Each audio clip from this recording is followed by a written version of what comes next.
Bismillahirrahmanirrahim. Assalamualaikum warahmatullahi wabarakatuh. Perkenalkan, nama saya Dia Yudingsi dari Manajemen Dakwah Angkatan 2018. NIM saya 050. Sini saya akan membuat video untuk memenuhi tugas dari Bapak Muhammad Hamzah selaku dosen mata kuliah Sistem Informasi Manajemen Dakwah. Kali ini saya akan membawakan materi yang berjudul Sistem Informasi dalam Organisasi Dakwah. Nah, untuk mempersingkat waktu langsung saja kita ke materinya. Nah, yang pertama, pengertian sistem informasi. Apa sih sistem informasi itu? Sistem informasi adalah suatu sistem dalam suatu organisasi yang mempertemukan kebutuhan pengelolaan transaksi harian yang mendukung fungsi organisasi yang bersifat manajerial dengan kegiatan-kegiatan strategis dari suatu organisasi untuk dapat menyediakan kepada pihak luar, tentunya dengan informasi yang diperlukan untuk mengambil keputusan. Nah, di dalam sistem informasi ini berisi tentang info-info dari orang-orang tertentu, tempat dan hal-hal yang berkaitan dengan organisasi itu atau lingkungan di sekitar organisasi itu sendiri. Nah, sistem adalah suatu jaringan kerja dari berbagai prosedur-prosedur yang saling berkaitan, berkumpul bersama untuk melakukan suatu kegiatan atau untuk menyelesaikan suatu sasaran yang telah ditentukan oleh organisasi tersebut. Penjelasan di atas menjelaskan bahwa sistem bekerja dalam suatu jaringan kerja dari suatu yang berkaitan satu dengan yang lainnya. Di dalam sistem informasi itu ada beberapa syarat, di antaranya yang pertama, ketersediaan. Ketersediaan di sini adalah informasi yang tersedianya informasi itu sendiri. Maksudnya itu informasinya itu tersedia oleh sendirinya. Informasi harus dapat diperoleh bagi orang yang hendak memanfaatkannya. Yang kedua, mudah dipahami. Informasi harus mudah dipahami oleh pembuat keputusan, baik itu informasi yang menyangkut pekerjaan rutin maupun keputusan-keputusan yang bersifat strategis. Informasi yang rumit dan berbelit-belit hanya akan membuat kurang efektifnya si manajemennya. Selanjutnya, relevan. Di sini, dalam konteks organisasi, informasi yang diperlukan adalah yang benar-benar relevan atau real dengan permasalahan, misi, dan tujuan organisasinya tersebut. Selanjutnya, syaratnya bermanfaat. Nah, sebagai konsekuensi dari syarat relevan, informasi juga harus bermanfaat bagi organisasi, karena itu informasi juga harus dapat tersaji ke dalam bentuk-bentuk yang memungkinkan manfaat oleh organisasi yang bersangkutan. Yang selanjutnya, tepat waktu.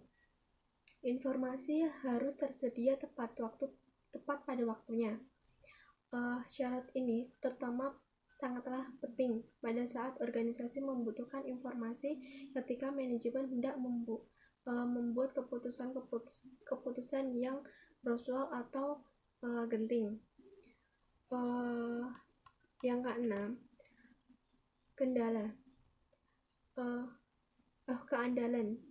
Di sini, informasi harus diperoleh dari sumber-sumber yang dapat diandalkan kebenarannya, atau informasi itu dapat dijamin kebenarannya.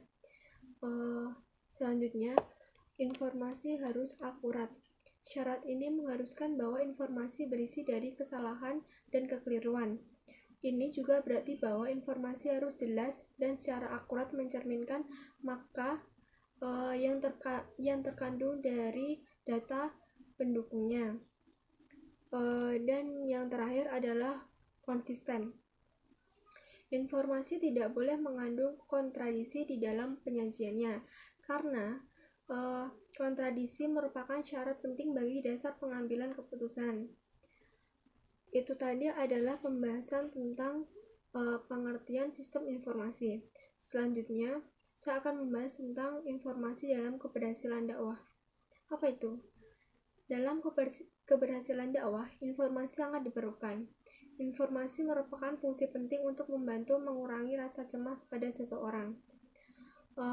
Menurut Noto Atmojo, bahwa semakin banyak informasi dapat mempengaruhi atau menambah pengetahuan seseorang, dan dengan pengetahuan menimbulkan kesadaran yang akhirnya seseorang akan berperilaku sesuai dengan pengetahuan yang dimilikinya. Nah, untuk memperoleh informasi yang bermanfaat, tindakan yang perlu kita ambil? Yang pertama itu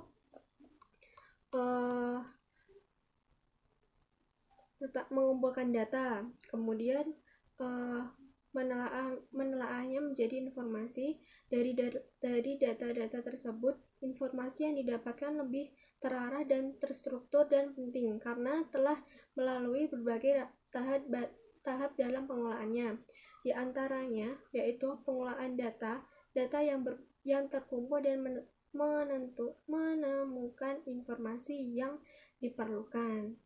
Nah, selanjutnya adalah sistem informasi dalam pemasaran. Apa itu sistem informasi dalam pemasaran? Nah, dalam sistem informasi pemasaran itu memberikan info yang berhubungan dengan aktivitas pemasaran perusahaan. Sistem output, setiap sistem outputnya memberikan informasi mengenai unsur-unsur penting dalam perusahaan itu sendiri. Nah, sistem informasi pemasaran selalu digunakan dalam sebuah perusahaan. Sistem informasi ini merupakan gabungan dari keputusan yang berhubungan dari keputusan yang berkaitan dengan yang dikenal dengan 4P. Apa itu 4P? Yang pertama, produk. Nah, produk di sini yang dimaksud berkaitan dengan bagaimana memuaskan kegiatan atau kebutuhan para pelanggan. Berarti produk yang kita buat itu harus memenuhi keinginan para pelanggannya. Selanjutnya, plants atau tempat. Nah, tempat berhubungan dengan suatu cara untuk memproduksi maupun untuk mendistribusikan produk secara fisik kepada para pelanggan melalui saluran distribusi. Selanjutnya, promosi. Promosi berhubungan dengan suatu cara mendorong menjual produk untuk memasarkan produk perusahaan yang sudah dikenal kepada masyarakat luas maupun produk baru. Promosi itu untuk mendukung produk kita untuk kita pasarkan kepada masyarakat luas. Selanjutnya, price atau harga. Harga berkaitan dengan elemen-elemen yang berkelanjutan dengan apa yang dibayar oleh para pelanggan untuk mendapatkan suatu produk yang diinginkan. Nah, itu tadi adalah materi dari sistem informasi dalam organisasi dakwah. Mungkin cukup sekian, kurang lebihnya mohon maaf. Wassalamualaikum warahmatullahi wabarakatuh.